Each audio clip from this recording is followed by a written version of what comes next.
Pitia utajwa Allah nyoyo upata utulivu. Kadhalika Allah azza wa jalla sema innamal mu'minuna alladhina idha dhukira Allah wajilat qulubuhum wa idha tuliyat alayhim ayatuhu zadatuhum imana. Hakika waumini ni wale ambao idha dhukira Allah anapotajwa wajilat qulubuhum nyoyo zao upata na woga, wa idha tuliyat alayhim ayatuhu zadatuhum imana.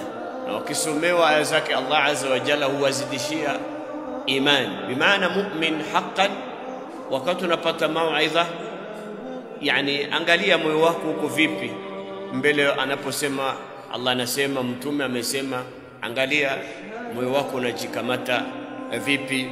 Usiwe kama hao watu ambao Allah amesifu ndani ya Qur'an, wa idha unzilat suratun qalu ayyukum zadatukum hadhihi imana. Sura ikiteremshwa wanafiki wanajiuliza nani ambaye hii aya hii sura itamzidishia nini? Imana. Allah azza wa jalla wa amma alladhina amanu fazadatuhum imana wa hum yastabshirun. Ama waumini wao inawazidishia imani.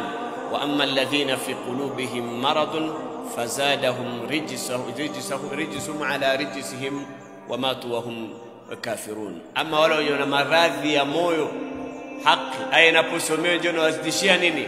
Rijs, inawazidishia uovu, inawazidishia kufru, inawazidishia maradhi.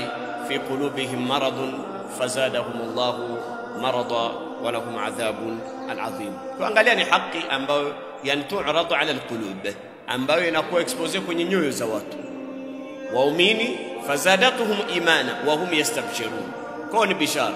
Amma alladhina fi qulubihim maradun fazadatuhum rijsuhum ila rijsihim, inawazidishia kufru zidi ya kufuru yao. Kwa alhasil, tujiandae wakati tunafanya dhikri, tupatie muda hiyo wakati, sababu